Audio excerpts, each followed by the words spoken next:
Hello everybody. Today is December the 15th, 2011. I wanted to talk about something I've been hearing all morning, and actually for the bigger part of the week on the news about cell phone bans, where they want to ban cell phones from the car. But before I talk about that, I just had to share with you something I got in the mail the other day. Or rather, I didn't get in the mail the other day. I think it was Tuesday that stopped by to check the mailbox. Now, bear in mind where I live at here in the park, the only person that can get to your mail, aside from yourself, is the mailman, because he's got to unlock the door and go in, put mail in everybody's box, and everybody's got their own key. So, when I stopped by there Monday or Tuesday to check the mail, I had this, which is a card from my Aunt Sally. And my Aunt Sally always sends me a Christmas card every year. Don't get that many cards anymore, but nonetheless. Aside from this, I'd only got one other card this year, and I got it just fine.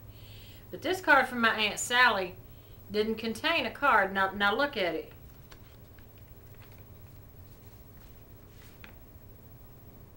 Front of the envelope, the back of the envelope, and it was pieced together like that and laid in my mailbox. So this tells you the mailman had to have had like a box cutter and cut around it.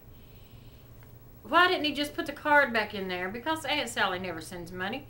Why didn't he just put the card back in there and lay it in there? Or if he was just going to keep the card or throw away the card, why didn't he just throw away the envelope? Don't he know I could get him in some major trouble if I decided to take this up with the post office?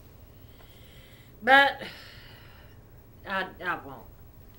And at the same time, on that very same day that I got this without the card, he also delivered a package to my door. And I got that package. So I'm wondering why he just didn't take the package. If he did this to my Christmas card, he's done it to a lot of Christmas cards. So, but anyway, okay, talking about the ban on cell phones. A lot of people don't think that you should use your cell phones when driving and whatever. Now, I don't, I never text while I drive. I think that should be banned. That should be a law. I was in a cab one time when my car was in the shop, and I called a cab to take me to the shop to pick up my car, and he was just weaving on the road, and I happened to look up front, and he was looking up and then spent most of the time looking down. He was texting, and I thought, dear God, I'm glad I'm not on the highway. You know, people who drive buses and trucks, certainly, some of them might decide that they want to text, and I know some people that text. No, not a good idea. Not a good idea to text. But the government wants to change it now to where you can't even talk on your cell phone. Well, I don't really talk on mine, you know, unless one of my kids calls when I'm on my way home from work. And for them to do that, that means that they have to tell me something, you know, or they want me to stop by, or, you know, blah, blah, blah. Nonetheless, they don't generally call me if they know I'm on the road. And if my phone rings for anybody else, I won't answer it. But the government wants to stop cell phone usage altogether, even with a Bluetooth. Even if you have a Bluetooth, they don't want you to use your phone. So, that's crazy. How are they going to stop this? It's ridiculous. First of all, how are they going to stop it? Are they going to see you're driving down the street and you have one of these things in your ear? Are they going to be able to pull you over? For what? What if you're not talking on it at the time? How can they prove that you were talking on it at the time? What if they see somebody driving down the street with their mouth moving but nobody's in the car? Are they going to pull them over and say you were talking on your Bluetooth? What if they were just singing to the radio? How can you possibly make this a law? It cannot be done. And this, I hate to say it, but our government sounds stupid by coming out and saying this. What?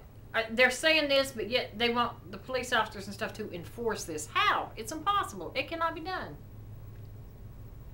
It cannot be done. Look at all the time and the taxpayer dollars it would cost just to pull people over for nothing. It's ridiculous. They say that if you are talking on the phone, even a hands-free device, that you are not concentrating on the task at hand. Well, if you got two hands on the steering wheel and you got your Bluetooth in and you're talking, that doesn't mean you can't concentrate. If you've got somebody in the passenger seat and you're talking, does that mean you're not concentrating on your driving? What if you turn your radio up and down, or turn the heat, the defroster on, the windshield wipers? You're doing something else aside from having two hands on the steering wheel. Are they going to stop you every time you want to turn your heat up? Every time you want to adjust the temperature? Every time you want to adjust your windshield wipers? It doesn't make any sense. This is one thing that will never get passed. And if it does get passed, it won't be enforced. So, anyway. I guess that was my rant and rave for the day. Me and Joe will be doing our Christmas video probably next week, just a couple of days before Christmas, like we did last year. He procrastinates so much. So, well, I do too a little bit, but he procrastinates a lot. Anyway, and I've got something very interesting in that Christmas video that I want to talk about. So, if we don't do that video soon, I may be back on here to talk about it myself. And anyway, until next time, bye-bye.